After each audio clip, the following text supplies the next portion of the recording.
Hey everyone, and welcome back to the series called Anxiety Reduction via Self-Regulation. I'm your host and teacher, Sarah McKay.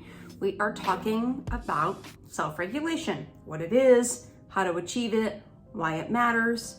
We have already covered the core curriculum in the series. So if you haven't already checked the videos out that precede this one, there is the introduction to the series, the body and the breath support our self-regulation, the video on the role of mindset in self-regulation, the video on how spiritual practices can help you in self-regulation, and regulating ourselves through relationship. So body, mind, spirit, relational approaches to self-regulation. And one thing we have not yet covered is how to cope when you're in crisis. So what I'm going to teach you are tried and true methods from traditions I really respect that help you with severe dysregulation. A useful designation that we may use without shame, non-judgmentally, observing rightfully, so to speak, is we might want to identify that we're in an emotional crisis.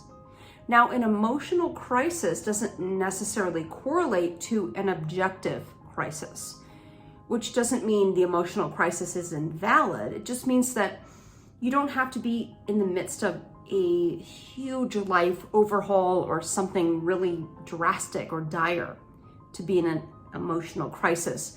What an emotional crisis relates to is the intensity of your emotions. So even if the stressor is relatively small, if your emotions are debilitating and intense and all-consuming, you may want to classify that you're in an emotional crisis. And if you are, I encourage you to consider some of these strategies to help you in those moments of severe dysregulation. Overwhelming emotions really incapacitate us and change fundamental brain activity such that we can't problem solve, think rationally, or cope ahead. When we're in the presence of overwhelming emotions, we have a rapid onset of emotional arousal that inhibits our ability to employ effective behavioral and intrapsychic responses. So we're really compromised when we're in the presence of very intense emotions. The primary means of coping when we are in severe dysregulation and distress across the board is distraction. Now, the ability to distract yourself is variable amongst people. So this is very much correlated to your ability to focus. If you struggle with incapacity or compromise to focusing, maybe that's due to an underlying ADHD kind of presentation. Maybe that's due to overstimulation by various media. Maybe that's due to a very busy life. Whatever the cause, you might consider investing in your capacity to focus, because your capacity to focus is what underlies your skillfulness in using distraction techniques. My best suggestion, if you are struggling to focus, is investing in meditation and mindfulness strategies to augment that capacity to focus as an executive function. So if you can focus relatively well, distraction, what does that do? It puts our attention elsewhere, from the crisis at hand into something else. And if we can do that, then we don't need to be all consumed and intense about the situation right here, right now, and need a quick fix, okay? So there are many ways that we might distract ourselves. There's like 7 or 8 that I'm gonna cover right now, okay? We can distract ourselves with pleasurable, enjoyable activities. So doing something that makes you feel good. It depends on your values, whether you do meaningful activities or more enjoyable activities or nurturing activities, creative activities, stimulating activities, productive activities, things that make you feel good about yourself and that you're living a life worth living, okay? So doing pleasurable activities. There are a few resources that I utilize with my one-on-one clients. One comes from the DBT Skills Training handbook and manual, and that's called the Pleasant Events Checklist. And there's another one that lives in a DBT manual by 3 authors, and they name it the big list of pleasurable activities. Unfortunately, due to copyright, I cannot share that readily, but maybe I'll make my own big list of pleasurable activities and name it something else. But in the meantime, you may consider drafting a checklist for yourself before you're in a crisis of simple to complex activities that you can employ depending on the time you have available and the intensity of the situation you're in, such that you already have a resource that's customized to you to employ when you're in significant distress. So engaging in pleasurable activities, whether that's art or phoning a friend or going into self-care rituals, which will be covered further in the next video. Another strategy that is suggested is when you're in extreme distress to focus on other people and your community. So you can do this with comparisons and contributions. So what you can do is if you're in a moment of extreme distress regarding some significant life situation that you're in and there's no quick fixes, that you might shift your attention in that moment to volunteering or meeting a friend's request or offering yourself if you have some time to help someone. I mean, many people are going to be takers in that regard. If you say, hey, I have an afternoon, I'd really like to, what's on your plate? Do you need me to run an errand for you or do a chore or hang out? What do you need? Focusing on other people really helps us restore a sense of equilibrium because we get out of that crisis state of what's going on for us. Comparisons is a skill that's used in Dialectical Behavioral Therapy or DBT, and that's meditating on people less fortunate than you to help you kind of put your crisis in perspective. So you can also distract yourself with other means like counting or repetitious behavior. I really have had success myself with this. So in counting, you might try, it's like counting sheep when you have insomnia, counting backwards from 5,000, 2,000, 500 by sevens, and really try to meet that mathematical task. Okay, you can count anything really. Like I read somewhere that you should, if you're in public, like count the buttons in everyone's outfits. Just that kind of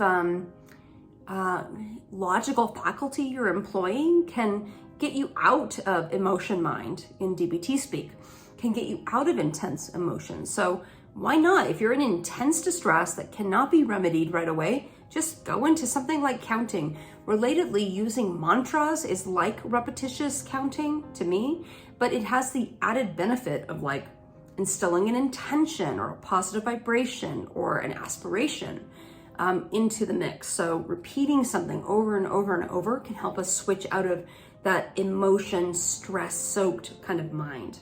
You can use the present moment to really kind of make sure that you are clicking out of intense distress based in sometimes catastrophic thinking and worst case scenario running, so that it's just really dropping into your present surroundings, and most of the time, aren't we comfortable? Aren't we okay?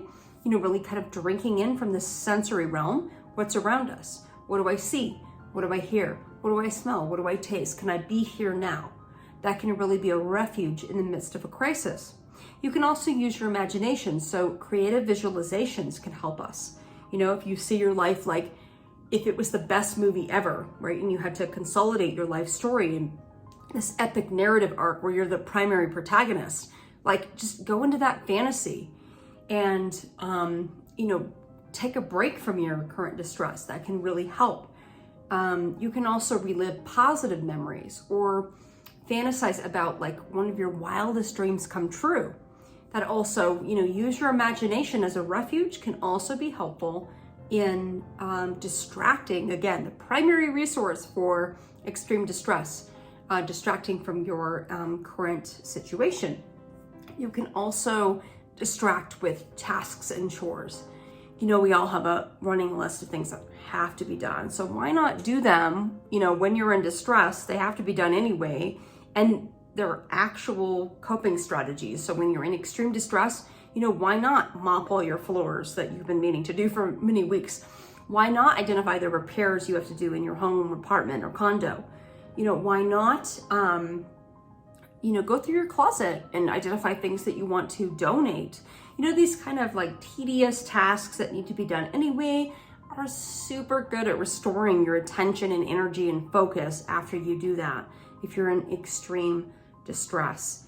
You can also consider reducing intensity with other safe, non-harming intensity. This is really shown in the research to be really effective. So when you're in a state of extreme distress, you might consider holding an ice cube periodically or putting your hand in a cold ice bath periodically to counter the intensity mentally with physical intensity that doesn't harm you. Another strategy is to put a rubber band around your wrist and to snap it when you're in this state of emotional intensity to kind of distract you from the mental intensity with physical intensity.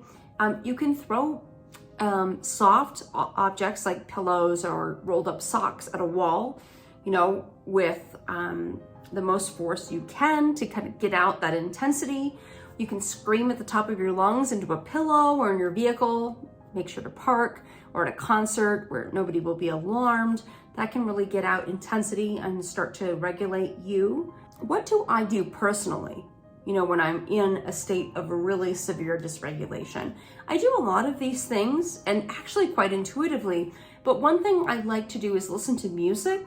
I like to listen to very restorative music, like singing bowl kind of music, new agey kind of music, sound healing. Classical lyricless music really can entrain my brain to alleviate distress. Music that's calming, soothing, relaxing.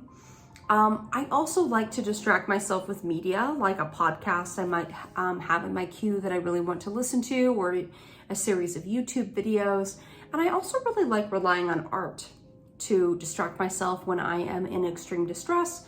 I like to Zentangle. I like to cultivate images for this wall mural that I do. Just whatever art. I play the piano sometimes that you do. Consider engaging that when you're in extreme distress. To just kind of take a break from the distress. I also like cultivating calm environments, right? So I might put on my Himalayan salt lamps and turn off the overhead lights and put on that music. Just creating a calming, restorative environment can also really be helpful.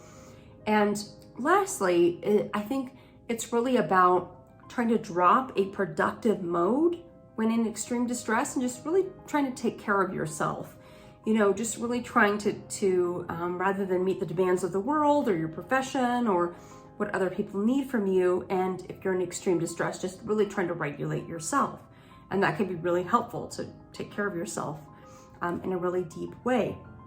The other thing you may consider, a couple things, if you're in extreme distress, is to take a mental health day. I mean, more often than not nowadays, that's recognized and validated by employers as a legitimate act of self-care and necessity. So you might advocate for that. Taking a mental health day and regulating yourself. The next video will be about self-care, so you might, watch that to support this, is totally okay. Also, you might schedule another session with your therapist or schedule a date with a really supportive friend. Why not? If you're in extreme distress, really put in some efforts to make sure that you're taken care of because you are suffering. Another thing to consider is to create a distraction plan ahead of time.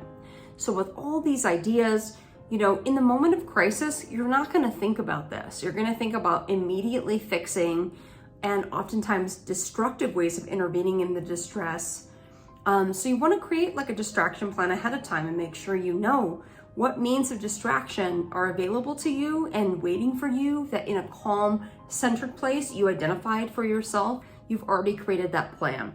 So create a distraction plan ahead of time. You might do so on a, index card or in your notes application in your phone or in a Google Doc. You can access whatever means you use. I know a lot of my clients still use actual journals, like maybe designate a special page in that journal for your distraction plan if you're in extreme distress, especially if you're going to cause harm to yourself or others, to just go to If you're in extreme distress, I highly recommend you do that. Thank you for tuning in. If you haven't already considered it, please consider purchasing and downloading the e-workbook that accompanies this course. You can deepen your learning, take personal customizable notes around things that really resonate with you. Thank you for tuning in, and stay tuned for the rest of the series and other series in the